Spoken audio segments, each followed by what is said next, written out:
Awesome. First of all, thank you all so much for joining us this afternoon. We are morning, actually, here in Texas. Thank you so much for jumping on. We'll be talking to our my good friend, Jason Wagner. He has been doing tenant screening for quite some time now. We'll learn more about him and what he does, and some of the challenges that you probably are facing and how you can overcome those. We'll try to keep this to 15 to 20 minutes. However, if you'd like to stick around and ask questions, please feel free to do so after that time. So let's jump right into it. So, what do we look for, and how to understand the information in a background screening? Before we jump into that, I am your host, Peter Hernandez. I've been around the National Association of Residential Property Managers for 10 plus years, been the director of sales and marketing over at Rekey, CEO of Citizen Home Solutions, and now CGO here at VPM Solutions. Very involved with different levels of the NARPM organization at a local and state level in Texas and Florida. And I am also the founder of the PM Health Group that you can find on Facebook. Enough about me. Let's talk about Jason. Jason, tell us a little bit about yourself, please. Oh, hey, Peter, I've been doing this for about 15 years now. So since 2008, all things background checks, just trying to keep up to date with technology and laws and everything that goes into that, which, state to state, things can change rapidly. Awesome. So Yep. yeah, so yeah, we are. I'm with Tenant Screening or TenantReports.com. We're full service tenant screening, so everything from credit, criminal, eviction reports to the full verifications where we make calls and all that good stuff. Awesome. Well, let's jump into the content because I know folks are eager to know about this. This is it's an ongoing topic, right? So, you know, credit scores vary for applicants, right? Then the PM pulls a report and gets a score. I'm sorry, the tenant pulls a report, gets a score. The PM pulls a report and gets a different score. Tell us about the challenges behind that. Lot of variables that go into there. So when you're talking about credit scores, I mean, even the old school FICO score that everybody's more familiar with, there's even a number of variations of that. So you've got to know which FICO score that you're actually talking about and all that good stuff. So where this comes into play is with most screening companies, they're going to be giving an actual credit score. So they're going to be giving that FICO score if that applicant goes and applies for a house or a car or something of that nature, that's what they're going to be looking at is the FICO score. So these other scores that have came about are really the credit bureaus themselves trying to find models, outside of the FICO and the normal scores that we're used to. That way they can score it, and they're trying to score it based more on a rental model. There's been some controversy with that lately, and I believe even some lawsuits that have came down because those scores didn't necessarily reflect the credit and the trade lines that the applicant actually had. Some better, some worse. But so where this comes into play is, so let's say the applicant knows they're going to be looking for a property. They go to Rocket or Credit Karma, all these different places. Well, they could be getting the Vantage score. They could be getting the FICO score. They could be getting a number of different scores that the landlord may not necessarily see. So then let's say they get denied based on credit and they're going, what in the world? I had a 680 credit score from when I pulled it. Well, it's going to be different than what the landlord pulls in most cases. What they're pulling is what's considered a soft hit, meaning that it doesn't really ding their credit that bad. Those are usually initiated by the applicant. So, like a TransUnion Smart Moves or an Experian Connect, where that applicant actually goes in there, plugs in their name, date of birth, social, and then shares that with the prospective landlords. I think they have 30 days to share that with landlords.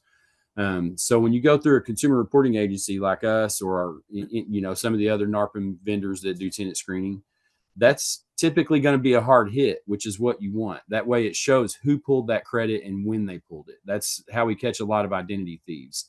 If I go to pull my credit tomorrow and I see a company on there that I've never applied with, I'm going to give them a call and say, hey, why did you run my credit? And they're going to say, well, you rented unit 1B on Smith Street. Well, I've never lived in Texas or the state that you're talking about. So that's how that hard hit is. People think it's a bad thing, but it's actually a good thing so that you can tell who ran it, when they ran it. And with the credit scores, each one of them can have their own model. So that's why it's going to vary across the board. It's for a PM, it's typically just better to use a screening company. That way you've got somebody backing you up if there are disputes that are taking place, or something comes up about this credit score and you have questions, you need an expert that you can call. Okay, love that. So let me ask you the next question for you, Jace. Is you mentioned that you've seen some mistakes that happen. Um, there's some mistakes that you see happening. Let me see. I'm in the wrong slide here. Sorry about that. Let me do this real quick and get us back on track here. Here we go. All right. You mentioned that there's mistakes that you see happening across the industry, and you compared it to running a business and running a charity. So tell us about some of the mistakes that you're seeing and what's going on there. It always goes back to the landlord getting involved with that applicant story. And as much as as much as we teach on this and talk about this, Pete and I did a podcast previously and touched on this too. I still see it every day. I still get calls from landlords, from property managers that want to that want to look over a report and talk themselves into renting to somebody. And when you start doing that and making exceptions is when you can really get yourself in trouble, not with other applicants, but also fair housing, not just with other applicants, but also fair housing. And that's really, you have to decide whether you're running a business or a charity. So if you've got your own properties, you've got a couple of properties that you're renting out, your own investment properties, you've got a little more leeway to make those decisions. But for NARPM members, when we're talking about managing properties for investors, there's no leeway in getting involved with that applicant's story. You start doing that and you're going to be doing evictions. You're going to be dealing with a lot of headaches, with a lot of unauthorized pets, unauthorized occupants, just a number of things, because now you're their friend. And so that's literally the biggest mistake that I see is people getting involved. And before you know it, that property, all the cash flow on it's been dumped into repairs and evictions and the property sitting. So you're saying that some of these, you're seeing a lot of these business owners, you're seeing them allow, whether it's an owner, an investor, or someone else, to kind of alter their process, and that changes everything. Yeah, it's some of these applicants are good when they start telling you about their life story and what they've dealt with the last few years. They'll say and do anything, not to take away from the hardships that everybody's going through right now. But yeah, you start getting involved with that story and they will grasp you in like a movie. And Yeah, now you yeah, want to help them. You want to help this person get back on their feet. As a landlord or property manager, you almost feel like it's a position of, you know what, I owe it to this person. I was down once too, and somebody helped me. That's totally fine. If you want to help somebody, just know that when you take those kind of chances and those kind of risks, that you may not get the outcome that you're expecting. what other mistakes? I'm gonna throw this one out there. What other mistakes are you seeing happening in the industry regarding reporting?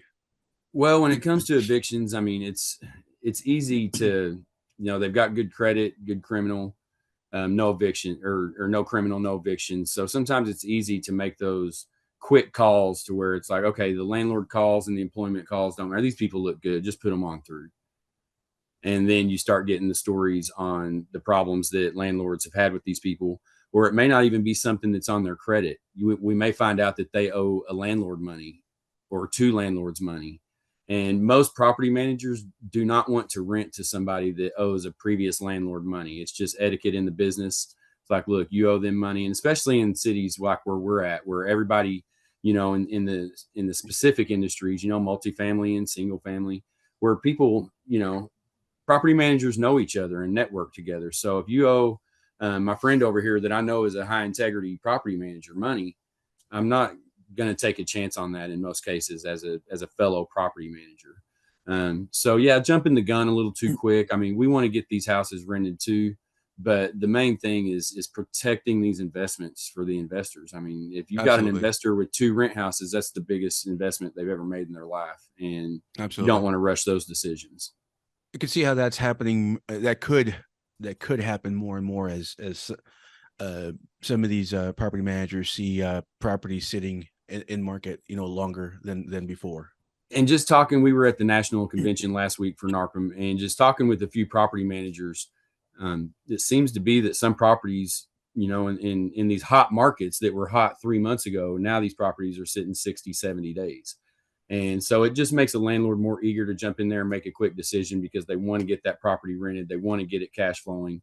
Um, it just always helps to follow the process through, treat everybody the same, wait on those verifications. Even if you're doing them yourself, wait on those callbacks. You may find out some vital information that will save you and your investors a ton of headaches. Yep. Now you touched on the criminal background. You touched on evictions. So let's jump into the next one, which is criminal history.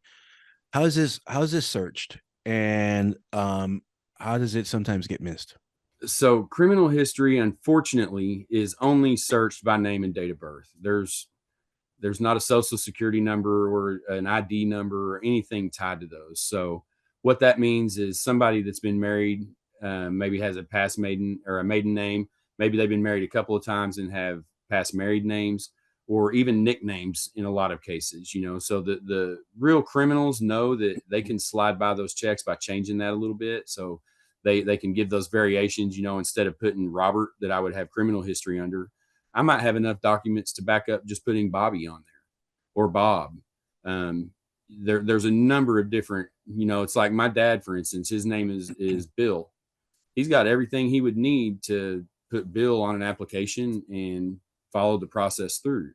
But if he had criminal history, it would be under his government name of William. And so it's knowing those little nuances.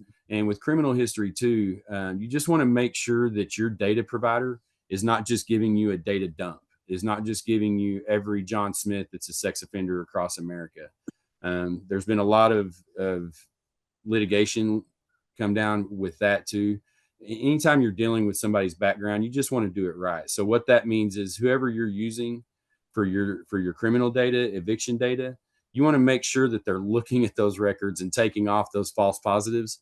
That way you don't make a decision based on somebody that wasn't even your applicant.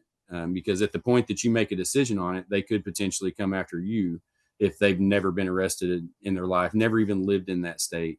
And Yeah. it can be time consuming sometimes to do that, but it's needed before that report is returned to the property manager. So the report they Okay. get, they should be able to make a decision based on.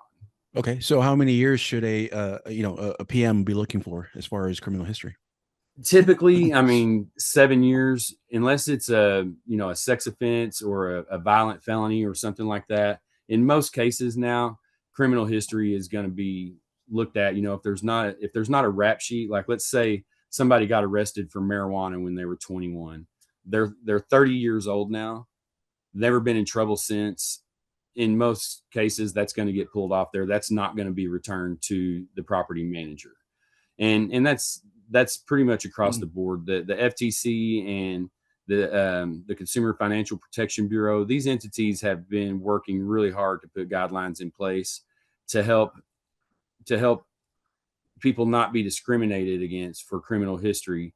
That there's not an actual pattern there. That's, if somebody got in trouble one time, don't hold that against them. But in most cases, 7 to 10 years, that stuff's going to fall off there to where even a property manager doesn't see it. For employment, Gotcha. whole different ball game. But for property managers, sometimes they see everything and can make decisions based on old stuff.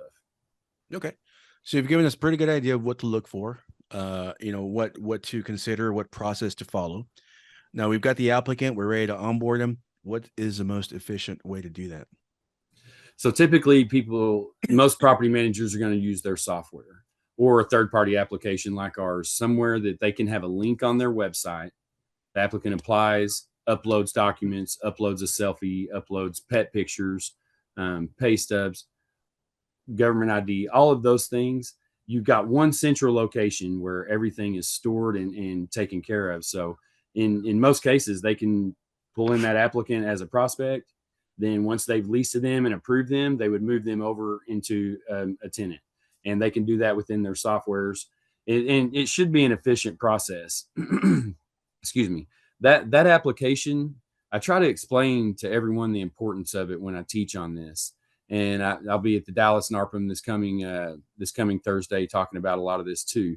But that's your first impression. That's the first time you get to be in front of that applicant, so they can see your processes, your criteria, how you do business. So it's pretty important. So you don't want the application to be an afterthought. You want to have the correct information on there so applicants can kind of screen themselves to start with the basics, and then move forward if they feel like they're going to apply. But yeah, the first time that applicant gets to interact with you is your website and that application. So we take it serious, and I recommend everyone else taking it serious too.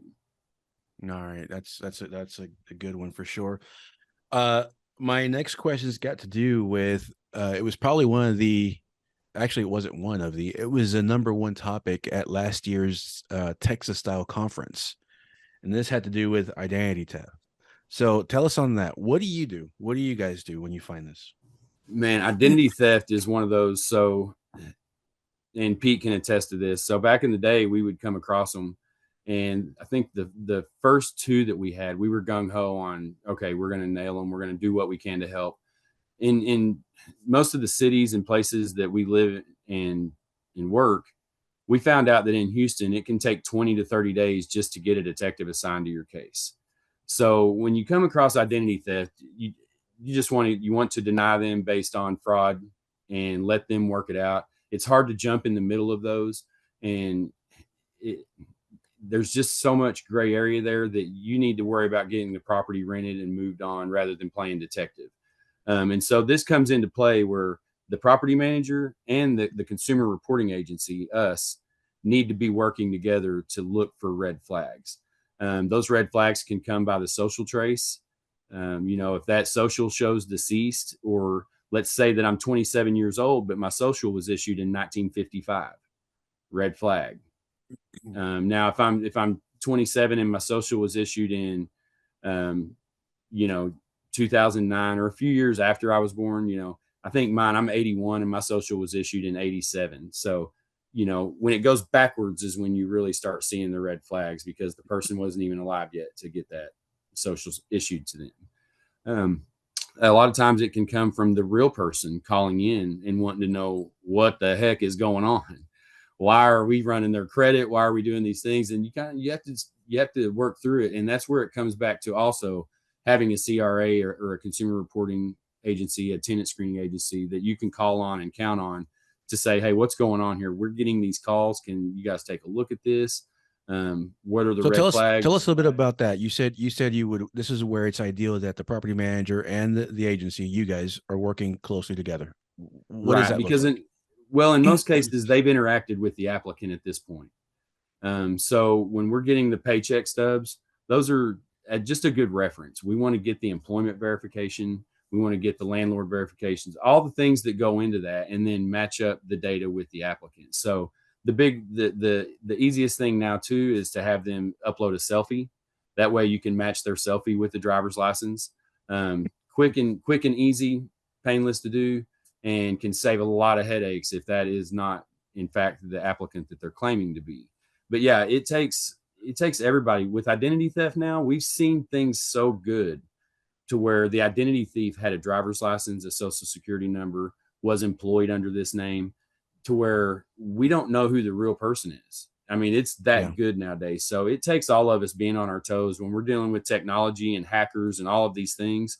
We have to be on our toes looking for red flags. As property managers, expect to get lied to. If you feel something funny, call your screening agency and dig a little bit deeper. There's nothing wrong with that, with saying, hey, can we take a look at this with me? We're not allowed to coach you on whether we would rent to them or deny them, but we can definitely look down through there and say, there are some funny things on here.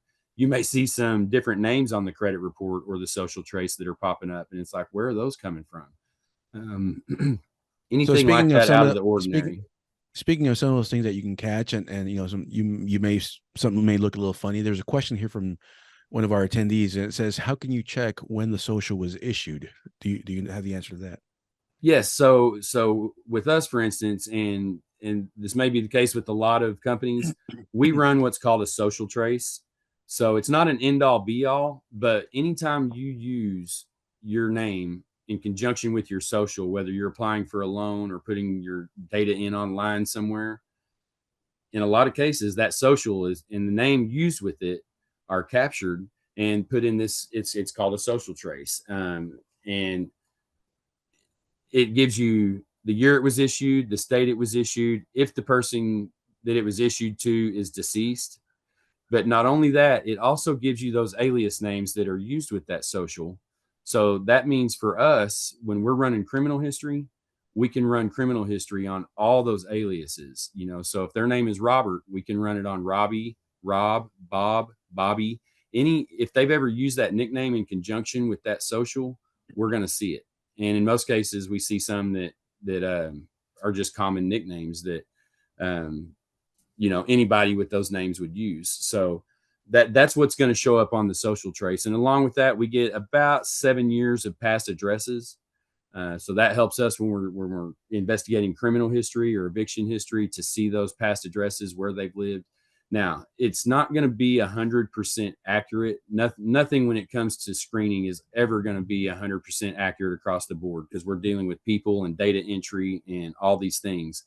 But it's the best tool that we have. The only other tool available is called consent-based social verification, so CBSV. But that form still requires a wet signature, and still, you send it off, you may not get a response for 2 weeks. So once that system becomes more electronic and more available readily, where we can hit it, see if that social is 100% valid, that's going to be the best source once all of that system comes online. But right now, the social trace is the best we have. So matching up those names with the names on the credit reports, the IDs, looking at all of that information, it's worth it to take a closer look. Nowadays, especially, I don't know where our attendees are at, but I'm in Houston, Texas, and we see some identity theft. It's something that pops up, once a week, once every 2 weeks. We get a case where somebody will call in, or we'll have a landlord notice something funny, and boom, there it is. Somebody trying to lie to get the keys to those houses. So it's very important. Yep, absolutely. Well, Jace, we're coming up on our 23 minutes. And why do we make our webinars 23 minutes long? Well, I'll tell you at the end. But one last question. Tell us what's going on. What's new? What's happening in the screening world as far as other services that are becoming available? You bet. So, one of the things that's always been a big pain point is the work number, is self-employed applicants.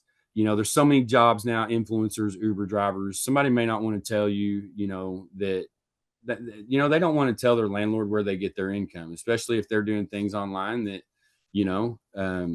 our grandparents may not agree with, but it's their life. Let them live it. So this is something that's coming on. It's called the verification of assets, or verification of bank deposits.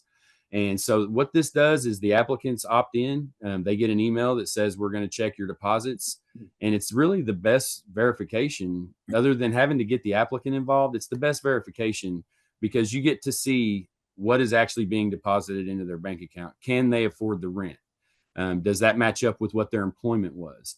So a lot of landlords now are taking the place of actually calling and emailing employers, and they're just checking their bank deposits. Nothing sensitive. There's not going to be anything that could be hacked, that the applicant has to be worried about, their information getting out there. There's different levels of it. I know the one that we provide does not show where they spend their money. We're not, that's their personal life, and we don't get into that. We want to get into when is their money deposited and how much is deposited. And so that really is the best verification on the market right now. We're seeing a lot of people switch over to that. It just makes sense. That's the most important piece of the puzzle. What kind of money is coming in, and can they afford this property? Awesome. Well, Jace, you've been doing this for some time now. I've known you personally for a long time as well, and I know you're great at what you do. Give us your I don't know, give us a 1 minute spill on why people might take a look at your company. Well, we've been doing this since 1992, so we're going to be here. We're not going anywhere.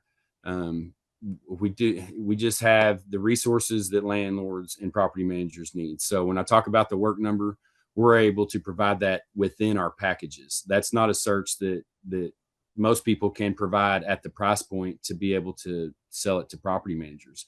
Typically it's $80 to $100. We're able to include that in our packages. So that's something full service verifications, which means we call the landlords, we call the employer.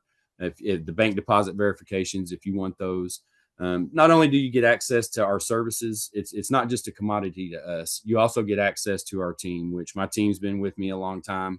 Some of them even came from the previous company where I was at, and it's nice to know that I've got the resources behind me that I need for my what I call the property management super search. There you So it go. includes everything that encompasses that. And yeah, I think I started in NARPM 15 years ago, and you were there when I got here. So We're getting old, man. We're getting old. man, we've been doing this a while. So, How but do yeah, people get a so hold of that's you, Jace? they can email me at jason@tenantreports.com. So that's tenant reports with an S on the end. So tenantreports.com. And you can always call me direct at 479-409-6785. And I always tell people, even if you don't use me, there's not much I haven't seen in these 15 years. Every day's a new adventure. Don't get me wrong. But if you have a question about something, always call and ask. I don't mind a bit to help and answer questions. And when it comes to tenant screening, there's enough to go around for everybody. I want you guys just make sure you're supporting NARPM members and people that are giving back to the education that we all are able to receive, because it's a lot to keep up to date nowadays. So I'm very thankful for NARPM, very thankful for our clients and the integrity that these landlords operate under. Well, Jace, thank you so much for being on here today. I really do appreciate it. Thanks for being a guest on the VPM webinar. Again, you can get a hold of Jason through his email at jason@tenantreports with an S.com. Jason@tenantreports.com. Thank you guys so much. Why do we keep our webinars to 23 minutes? Because the founder of VPM Solutions ran his entire operation 1,000 plus doors in property management with 23 virtual assistants.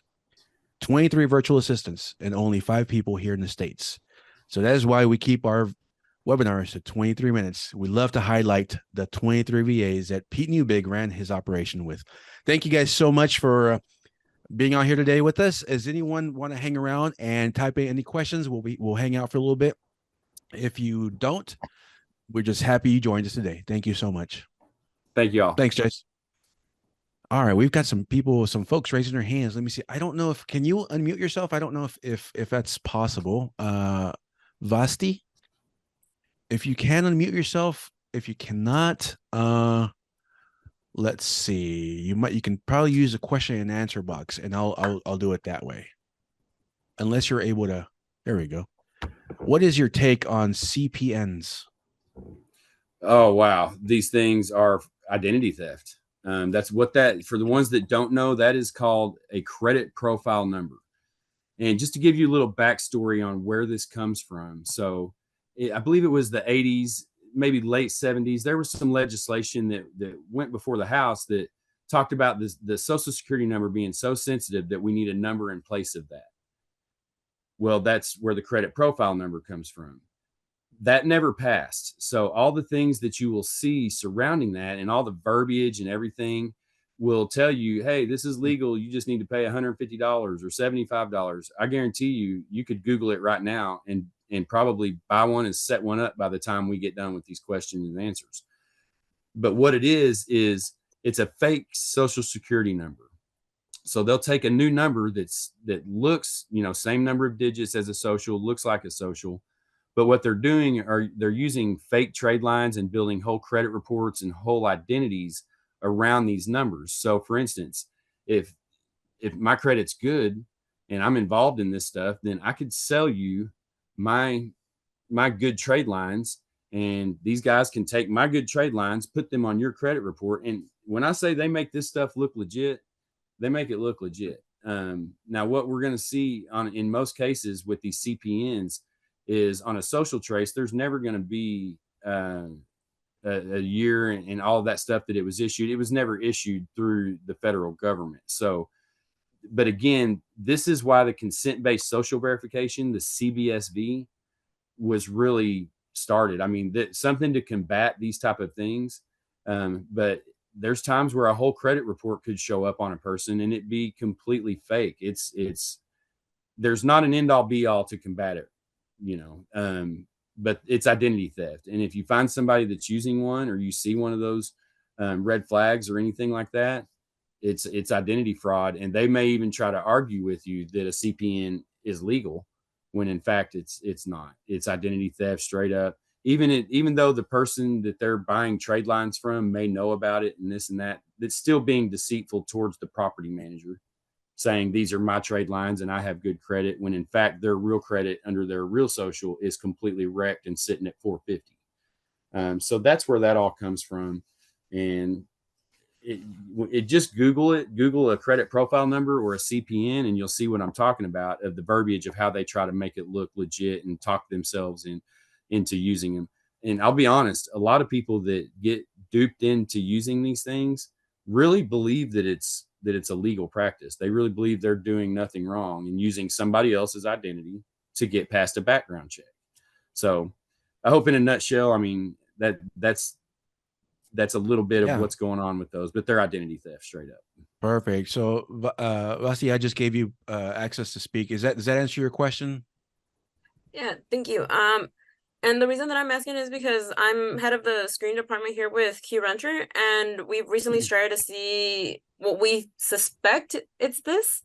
So we're not absolutely sure how to handle them or like how to really identify them, because like what I've researched, it's precisely that they're like social security numbers, and there really isn't a way to identify one or the other. So my take on it has been to just look at the trade lines, and something that you mentioned, like if there's trade lines like from before they were born, or that doesn't really add up like with their age, like that's the indicator for me that there's a fraud in there somewhere.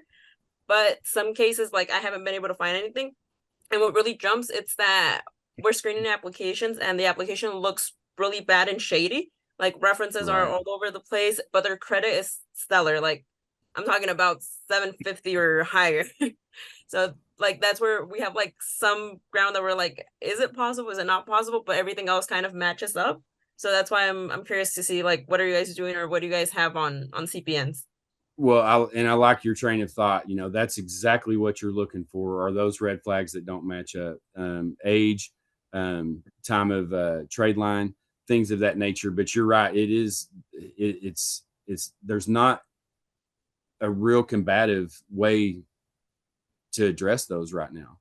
Until they get the consent-based social verification, where it can take an electronic signature and not have to have that wet form sent off. Um, it We're all really kind of at the mercy of doing our homework and our due diligence. But the thing about it is if you suspect that, you know, you're doing your job. There's nothing wrong with bringing it up and asking the applicant, "Are you using a credit profile number?" Um, we feel like there's fraud detected, and a lot of times if there's no fraud taking place, they'll be able to back that up. It's the ones that are involved in it that disappear quickly. Once you're on to them, you won't get a call back, you won't get an email back, you won't get anything back. Now, somebody like you or I, that somebody says, "Hey, this seems fraudulent. We're gonna," and you can deny based on if you think fraud is detected. Um, you know, it's not a protected class, but in most cases, you and I, if that happens to, we're going to be like, "Wait a minute, there's no fraud here. What can I do? What can I do to help to show, that this is me, this is my credit report?" But yeah, looking for those things that are too good to be true, when you can tell it's chaotic and that perfect credit score pops up.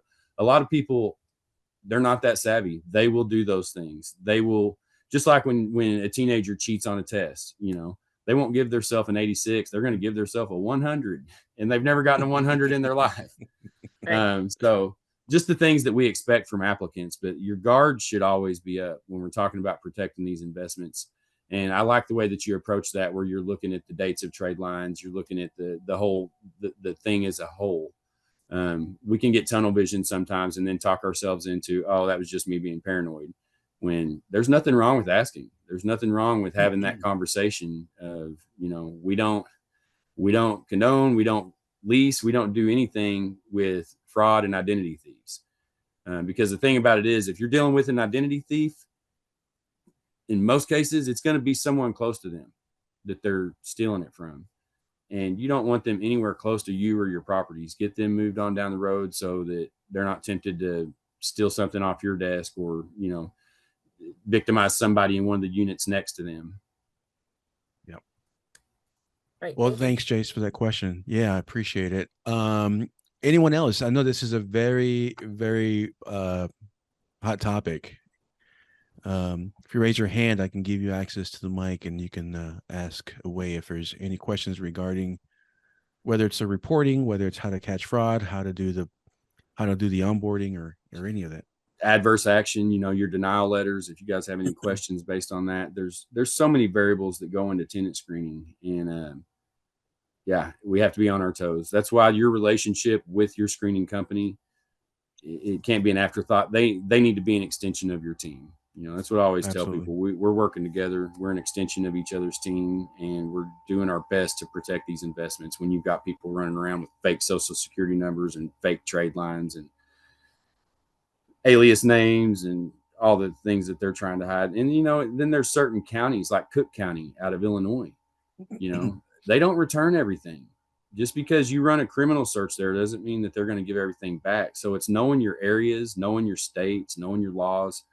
I'm always here to help and answer those kind of questions. It can get pretty deep, and we don't expect you guys to be the experts. We're here to help and answer those questions. Awesome. All right. I thought I saw another hand come up, but let's see, anyone else? What are the most common questions you get? Let's start there. Have we covered them, or is something yeah, at the show, the CPN was a hot topic, and I mean, I've been teaching on these things for 10 years. They've been around a long time, and a lot of people still aren't savvy to them. I'm also with criminal history. I get questions of how did this criminal history get missed, or we ran one. Would you guys run it through your system? There's different places to get data out there, and with criminal history, there's not an end-all be-all there either. We're talking about state repositories, municipal repositories, national, federal repositories. There's some Department of Corrections. I mean, there's so many places to get that there's not a 100% accurate company anywhere to search criminal history. We all do the best we can. And you just want to make sure you're not getting just a data dump where they're just running a name and throwing everything against the wall and giving you 6 pages of trash back. Landlords property managers don't have time to sift through all those. So, it's that relationship matters. All right. Well, Jace, again, thank you so much. We'll let everyone go on with their day. We like to keep these at no more than 23 minutes because Pete Newbig, founder of VPM, ran his entire organization with 23 virtual assistants. And so we're super proud of that. Jace, thanks again. If you want to get a hold of Jason, it's going to be jason@tenantreports.com. jason@tenantreports.com. We also invite you to join us for our next webinar in November. You'll be getting an invite very soon about that webinar. Thank you, everyone. Have a great day. Thanks, Jace. Thank you. Take care.